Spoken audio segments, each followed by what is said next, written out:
Hello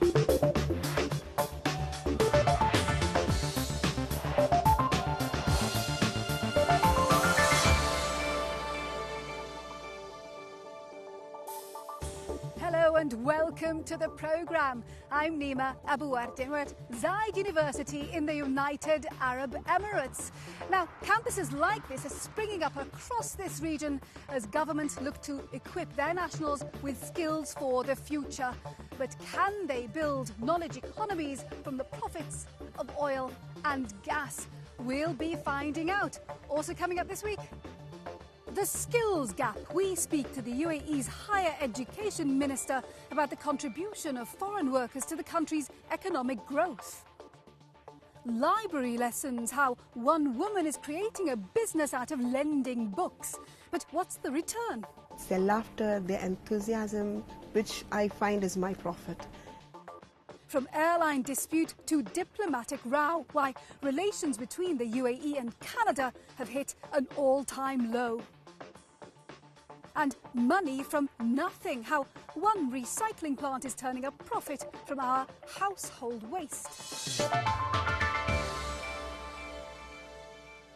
But first, education is big business here in the Middle East, so much so that the region has managed to lure well-known universities and schools from across the world. But whilst they make money, what contribution do they make to the national economy? Well, Philip Hampshire has been finding out.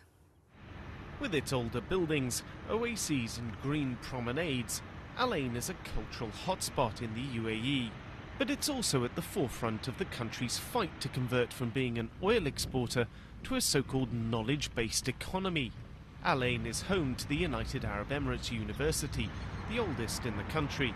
Principal emphasis is in information technology, in engineering, in the biomedical sciences, but we also have fine students now in the humanities and the social sciences. We're trying to encourage people to study things that are of relevance to this country. The system in the UAE is two-tier. Historically, government colleges were dominated by Emiratis, who receive free education. Expats have to pay to send their kids to a foreign establishment that has a local campus. With its waterfalls and fountains, the campus here at Zayed is more akin to a five-star hotel than you might expect of an academic establishment. Perhaps unexpectedly, women dominate higher education in the UAE. They outnumber men. Training women potentially adds to the workforce and leads to economic growth. The number of the female, they finish high school greater than male.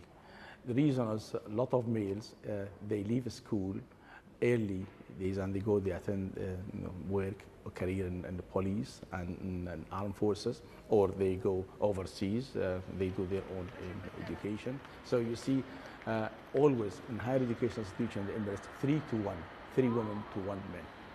My parents, they support me 100%. Like, they don't have any problem with my education.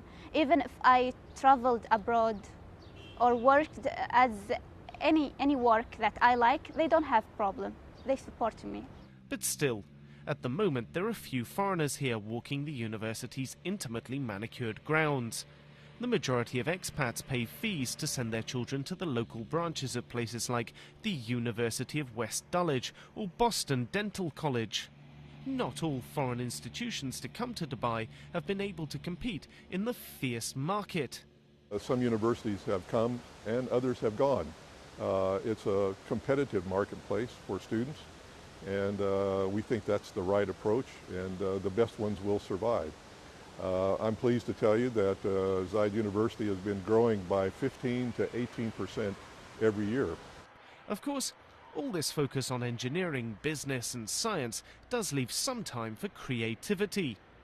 After all, without the imaginative touch, a knowledge-based economy can't have the insightful ideas required to paint a truly pretty picture for the future of society. Philip Hampshire reporting there. Now, despite investing in local education, this region remains dominated by skills brought in from overseas. Now, there is a push to get more nationals into the private sector, but many of them don't have the right skills for the jobs. So what's being done to tackle this? That's a question I put to Sheikh Nahyan bin Mubarak Al Nahyan, the UAE's Minister for Higher Education. We live in a world where we've seen many countries, those which has advanced and managed to prosper, they only did it through education. We in the UAE are reached that stage, reached that level now. Our expenditure on education is about a quarter of the federal budget. But what incentive are you providing for talent and skill to stay in the country?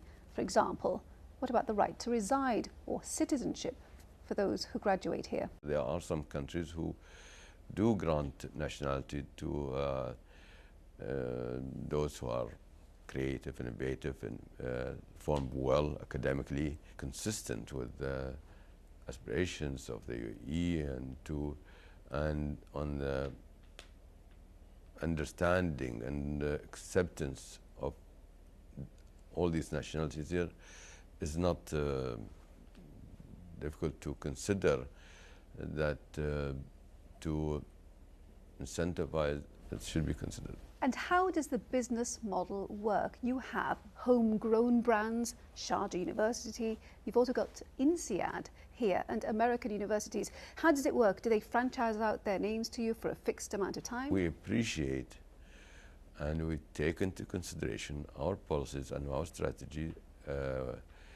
the non-national who are living amongst us and who are also contributing positively to the development of the UAE. And so what we have done, since our institution do not have the capacity to admit all those who apply for higher education, if we're talking about higher education here, we have encouraged and licensed and allowed private sector institutions to come and establish their presence here. Sheikh Nahyan bin Mubarak Al Nahyan speaking to me earlier. Now, one place students should know pretty well is the library. But outside of schools and universities, libraries aren't very common in this country. And that's something that Aisha Lakdawala noticed when she arrived in the capital about 20 years ago. And it prompted her to set up Abu Dhabi's very first private lending library. Now, it's proved to be very popular, but is it profitable? Katie Watson has been finding out. Then we decided to keep the same Al Shaheen library, remember? These snaps mark the day that 8 years ago, Bombay-born Aisha opened her library in her neighbourhood in Abu Dhabi. With the help of her family, she transformed a tiny shop premises into a book lover's haven. It was something Aisha had wanted to do since she arrived in Abu Dhabi at the age of 18. I'll always keep on telling my brother also who used to like to read, but I'm always missing thing about here is a library. We don't have books. So when he was also coming on a visit, I asked him to pick up some books for me and bring it over here. And when he came in and I told him, see, this is what we don't have over here is a library and books are very expensive to buy and all. So he said, why are you cribbing? Why don't you start your own library and it will be really good. It was no mean feat in a small space that was previously used by her husband to store supplies for his job. 6 shelves were here, and then we had another ones here, those small shelves. Then we went on 13 shelves. Even then, it was not enough. So after 3 years, what we did, we took out those shelves and we made this racks. It became so popular that people queued outside to borrow books. At that point, Aisha decided to move, and she found somewhere bigger around the corner.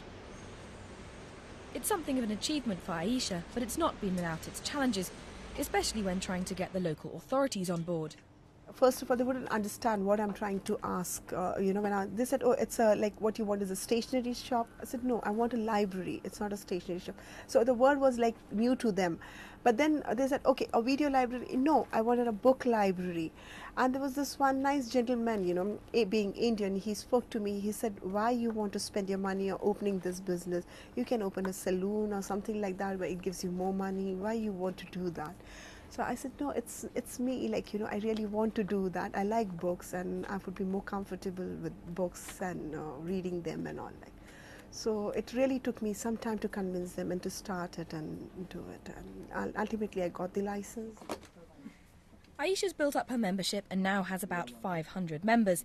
Each pays around $15 for 4 months membership. They then pay a small amount for each book they want to borrow. It attracts people of all ages and backgrounds.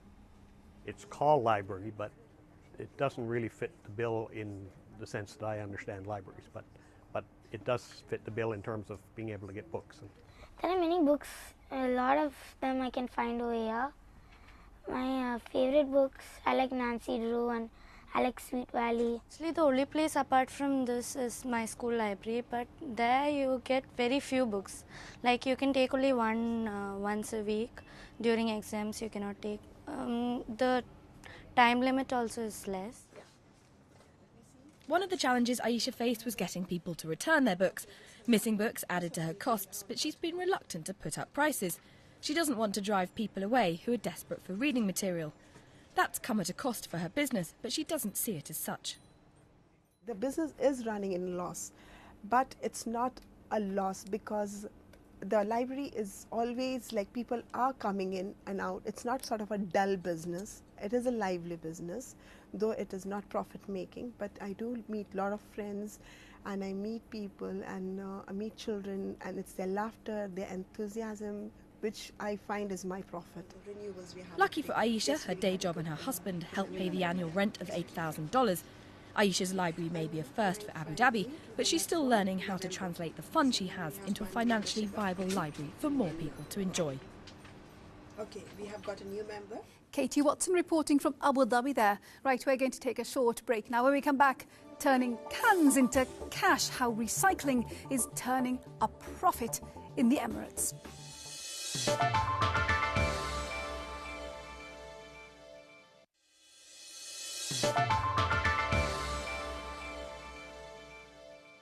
Welcome back to the programme. I'm Nima Abu Wardi. We're at Zayed University in the United Arab Emirates. Now, it started off as a row over landing rights and has escalated into a full-blown diplomatic dispute.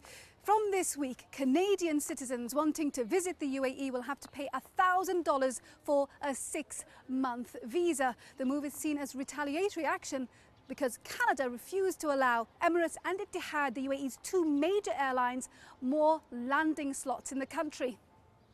But with 27,000 Canadians living in the UAE and trade between the two countries worth $2 billion, the stakes are high. So what can be done to end the spat? That's a question I put to Tariq Youssef, the Dean of Dubai's School of Government.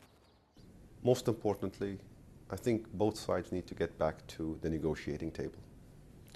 They need to assess the comprehensive relationship between both countries on the economic, security, cultural, and political sphere, and try to spend more time understanding each other's position. I think the second step would be an attempt to try to separate the issues here, perhaps. There are areas of security and military cooperation. There are areas of trade and investment cooperation. While these link up in being fundamentally about national interests, they need not be approached collectively all at the same time. That sounds good, but what's going to happen in reality? The UAE has a vested interest in expanding landing rights for Etihad and Emirates in many more countries around the world. How it handles this issue from this point on has already been to some extent dictated by the Canadian impasse at the moment. So they need to sort of take back the initiative and help find a resolution to this that would allow them to expand their reach. If both sides can take small steps in trying to resolve their impasse, it will be not only beneficial for their bilateral relationship, but by extension, I would argue, many more other bilateral and multilateral long-term future relationships. That is what's going to get them back to the table. The UAE is Canada's biggest trading partner in the Middle East, so surely it stands to lose more than the UAE. That is an incentive for Canada to get back to the table. This is an incentive for Canada to serve its own national interest and to help find a way to resolve this problem. The UAE also has an interest being a neutral, cooperative country with expanding economic interests in being perceived as a constructive player on the global scene. There is also a global context here that we need to remember. The world is still slowly recovering from the recession. Protectionism is all around us in the world.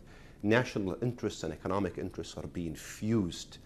And many other aviation centers are looking with a lot of trepidation and anxiety at the emergence of ambitious Etihad and Emirates Airlines. So does it boil down to a case of cultural misunderstanding and mismanagement? Possible on the diplomatic side. We've seen this between the Japanese and the Americans, between the Canadians and the Chinese, between a number of other negotiating teams. It is possible that more investment has to be made by both sides in understanding. How does the other person think? The UAE thinks of the whole relationship as a collective important interest, and it connects all the dots. Canada perhaps didn't want to see the military cooperation be linked to commercial cooperation, be linked to other interests. Perhaps both sides need to spend more time and have their teams connect better and understand the negotiating positions of the others. Tariq Youssef speaking to me earlier. Right, let's see what other business stories are making headlines across the region this week. Saudi Arabia says revenues from tourism will double over the next 10 years as it prepares to welcome more than 88 million tourists. New figures suggest religious visitors from overseas will make the biggest contribution to the rise. Total revenues are expected to hit almost $30 billion by 2020. Inflation in Kuwait hit a 22-month high at the end of last year, according to new figures. It now stands at 5.9%. The world's fourth largest oil export has been plagued by soaring inflation thanks to its dependence on oil revenue and government spending. Gas-rich Qatar could be looking to import gas in a bid to meet rising domestic demand. Reports suggest the Gulf state is in talks with Iran to import natural gas from its South Pars field. Despite sitting on massive reserves of its own, Qatar has already committed much of that to long-term supply contracts with Europe and Asia.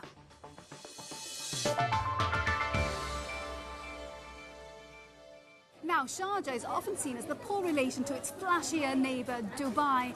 But cheaper housing means its population is growing fast, and that brings its own set of problems. Sharjah suffers from chronic power and water shortages, and it's having to deal with mountains of waste being dumped into its rapidly growing landfill sites. And so the Emirate has come up with a brand new scheme that's not only about saving the environment, as Ben Thompson has been finding out.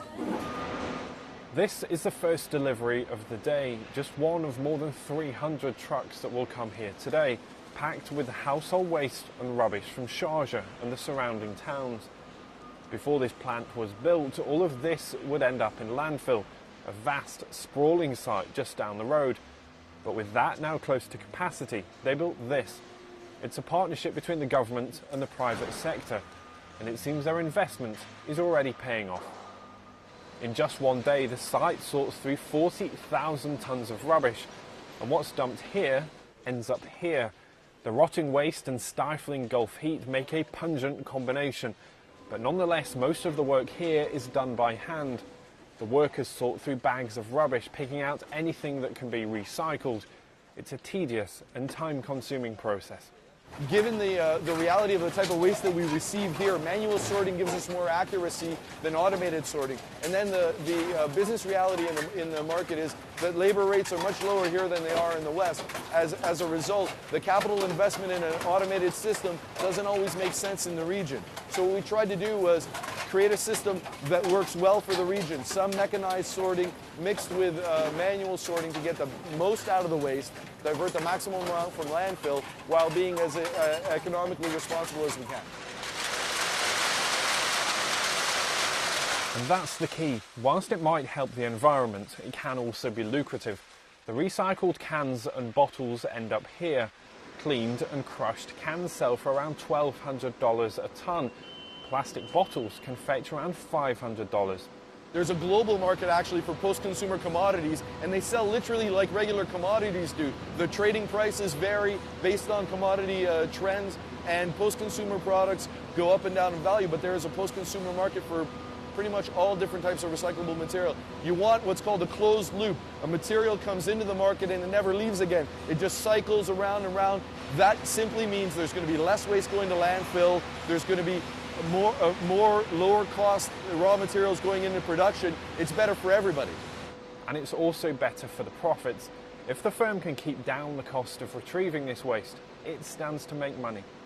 It's essential that it's both environmentally responsible and fiscally responsible. If we can't make any money from doing this, then this simply becomes a cost center to the government that grows and grows with the community. We need to offset those costs by selling the material into post-consumer markets in order to take some of the burden off of the government and ultimately the community. But what can't be recycled still ends up here at the landfill. But with new technology, more and more is now being recycled. Like these tyres. There are more than 8 million here, and the pile is growing by around 5,000 a day. Recycling them into something usable is difficult, but here they think they have the answer. We're fast freezing the tires in liquid nitrogen so they become brittle like glass, and then hammers are breaking the tires up into a very fine powder that steel and fabric inside the tires has been removed from. There are a lot of rubber products manufacturers here in the UAE, and now that our facility's coming online, more and more of them are coming to talk to us about using post-consumer rubber, recycled rubber as opposed to virgin material. It makes economic sense and it makes environmental sense for them. But in a region not known for recycling and with the world's highest carbon footprint per person, changing attitudes here is still difficult. Encouraging firms to embrace recycling and recycled products remains a challenge, but one this firm is helping to overcome. Ben Thompson reporting from Sharjah there. Well, our time is very nearly up. I do hope you've enjoyed our programme. Before we go, let's see how the region's main markets finished the week. And remember, we'd love to hear from you. Our email address is middleeastbiz@bbc.co.uk. Do email us your story ideas and your thoughts about the programme. Now, next week we have a special report from Yemen looking at the economic challenges facing one of the poorest countries in the world. Can it find jobs for its unemployed youth and trade its way out of poverty? Until then, from me, Nima Abuarte, and the rest of the team, thank you for watching. Bye-bye.